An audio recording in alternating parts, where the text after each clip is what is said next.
I'm Reed, I'm Arsha T, just an average dude. I've made tons of money mistakes in my Arsha Mouse, and now I want to share everything I've learned to help you take control of your finances and your life. Alright, peace. Let's talk about an addiction, but not the kind that empties your wallet and leaves you feeling hollow. We're talking about the best addiction you can ever have, the addiction to saving money. Because while every other addiction out there is designed to drain your bank account, this one, and only this one, is designed to fatten your financial cushion. And more importantly, your confidence. Seriously. The most dangerous thing in this world isn't being poor. It's earning a decent income but spending every single penny of it. It's that fleeting high when your paycheck first hits, making you feel like a boss, only to hit rock bottom when you're paying off your credit card bills at the end of the month, feeling like, well, a chump. I've been there, and I've seen countless others stuck in that vicious cycle. We've all seen the flashy social media posts, the brand new gadgets, the live your best life mantras that push us to spend. Spend, spend. But beneath that curated facade, a lot of people are just barely treading water, praying no big waves hit. So many people, especially in our generation, live these seemingly glamorous lives on the surface. They've got the latest iPhone, their social media is constantly tagged at fancy restaurants, their shoe rack is overflowing with limited edition sneakers. But beneath that shiny facade, their bank account balance couldn't even cover 1 month of unemployment. That, my friends, is the most terrifying trap of our time, mistaking consumption for success. We've been fed this lie that if you can buy it, you're successful, if you can afford it, you've made it. But true success, real financial strength, isn't about what you acquire. It is about what you retain, what you build, and the peace of mind that comes with it. The capitalist machine, the endless stream of ads, they constantly whisper sweet nothings in our ears. You deserve better. You're young, live a little, buy what you like, YOLO. They tell you that self-care is retail therapy. That experiences are only valid if they come with a hefty price tag. But no one, absolutely no one,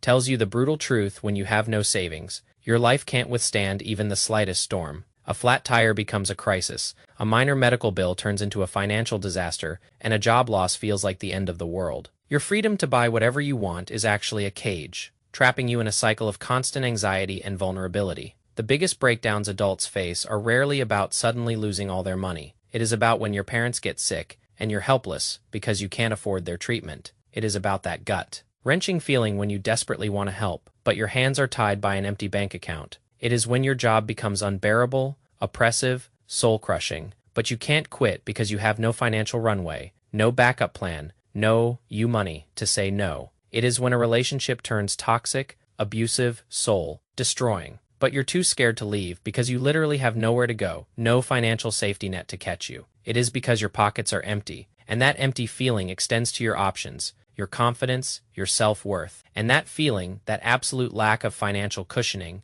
is a soul-crushing experience. Far worse than any temporary discomfort from not buying the latest gadget. That's why I increasingly believe one simple truth: savings are an adult's true dignity. It's not about how fancy your car is or how many designer labels you wear. It is about that quiet confidence that comes from knowing you have options, that you have a buffer, that you are not one paycheck away from disaster. It's about being able to look life in the eye and say, bring it on, I'm ready. A lot of people don't get it. They wonder why some folks, once they've saved a few $100,000, suddenly become tightwads. They might call them cheap, or boring, or even say they're missing out on life, but it is not because they've run out of money. It is because they've finally tasted the sweet, intoxicating flavor of money making money for them. They've crossed a threshold, a critical mass where their money starts to work harder than they do. Before, spending $3,000 on a pair of sneakers felt cool, felt like success. A way to show off to belong later. You realize that same $3,000 just sitting there, invested wisely, could generate another few hundred or even $1,000 in passive income over a year.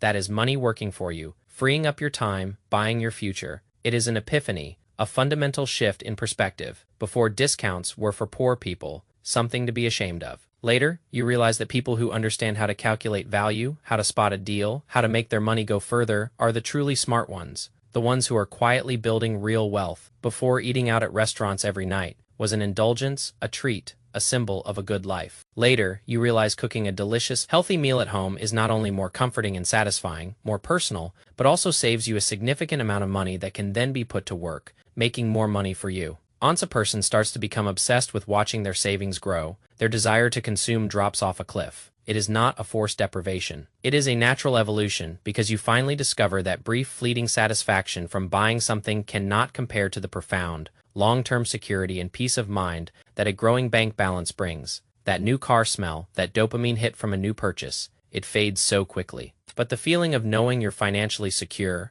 that your future is safer, that you have choices, that feeling lasts, and it is infinitely more valuable. In psychology, there is a term called delayed gratification. Truly successful people, the ones who genuinely achieve lasting wealth and freedom, are masters of controlling immediate desires for greater future rewards. Average people, when they get a bonus, their first thought is, how can I reward myself? What new thing can I buy? Smart people, when they get a bonus, their first thought is, how can I expand my principal? How can I invest this to make it grow? Don't underestimate this subtle difference in mindset. It seems small, almost insignificant in the moment. But 5 years down the line, these two approaches lead to two entirely different worlds, one of endless chasing and anxiety, the other of growing independence and peace. Why does a person become more and more addicted to saving? Because saving brings more than just numerical growth. It brings a profound sense of control, a feeling of mastery over your own destiny. You start to notice that as your bank balance swells, your voice becomes steadier, more confident. You speak with a newfound authority, not because you're arrogant, but because you know you have options. When your boss dangles a carrot or makes unreasonable demands, you don't panic, you don't feel trapped. You know you have the power to say no, to walk away if you need to. When a relationship turns sour, oppressive, soul-crushing, you're not afraid to walk away because you know you can stand on your own 2 feet. When the industry faces a downturn, when layoffs hit, you won't spend sleepless nights worrying, consumed by anxiety. Because you know that even if a little bit of hell breaks loose, even if the sky starts to fall, you have the financial strength to catch it, to weather the storm, to rebuild. You are resilient. Money isn't everything, we all know that. It can't buy happiness, it can't buy love, it can't buy health. But when you don't have money, you quickly realize that Joe of life's breakdowns and anxieties are in some way related to money. The stress of medical bills, the fear of eviction, the desperation of not being able to provide for your family, these are all deeply intertwined with financial insecurity. It is a cruel irony that the pursuit of money, when done carelessly, can cause so much suffering, but the careful management of money can alleviate so much of it. I know a woman who owns a small convenience store. She didn't have much formal education, didn't go to fancy business schools. She woke up at 2 a.m. every day, opened her shop, and didn't close until 3 p.m. While her friends were upgrading cars, chasing the latest models, she kept her old, reliable one. While they were traveling to exotic destinations, posting pictures, she stayed put, tending to her shop. They laughed at her, called her stingy, called her too frugal, told her she was missing out on life. Then, during the pandemic years, when so many businesses were collapsing, when so many people were defaulting on their mortgages and losing everything, she was there, with her accumulated savings, ready and able. She didn't just survive, she thrived. She bought up 2 adjacent storefronts at rock bottom prices from desperate owners who had no liquidity, no emergency fund, no savings. While others were struggling to survive, she was expanding, building her small empire. And now everyone looks at her with respect, with a touch of envy, and says, wow, she really made it. That, my friends, is the true power of saving money. It might seem insignificant in normal times. It might even make you feel like you're sacrificing. But in critical moments, it can literally save you, and even propel you forward into opportunities you never thought possible. Many young people always say, my salary is too low, I can't save. They genuinely believe it. But the reality is, for most people, it is not that they're earning too little. It is that they're leaking money too fast. Like a sieve, $20 a day for bubble tea, $50 a day for takeout, delivered to their door. Hundreds of bucks a week for networking or pointless social gatherings trying to keep up with appearances. These seem like small, insignificant expenses, just little treats here and there, but add them up. Over a year, they accumulate into a substantial amount, enough to build a real principle, a foundation for your financial future. It is not about making huge sacrifices. It is about being mindful of where your money is actually going. The biggest misconception among those struggling financially is that they always believe they'll earn more later. So, they justify reckless spending today, thinking,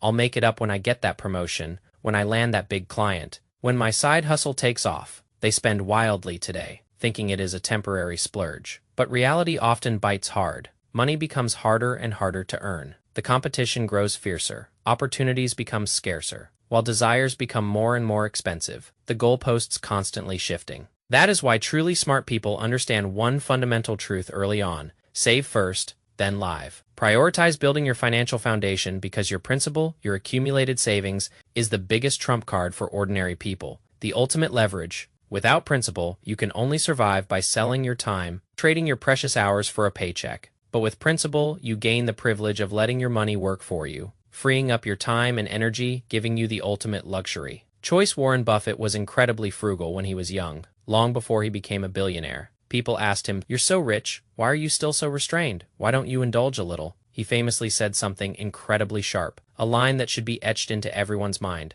"If you buy things you do not need, soon you will have to sell things you need." Many people don't understand that profound statement until they're well into middle age, facing the harsh consequences of past indulgence, having to sell their car, their house, their dreams, just to cover basic necessities. What truly destroys a person is never poverty itself. It is the inability to control their desires, the constant craving for more, the relentless pursuit of fleeting satisfaction. Hey, have you ever noticed that truly wealthy people often live very simply,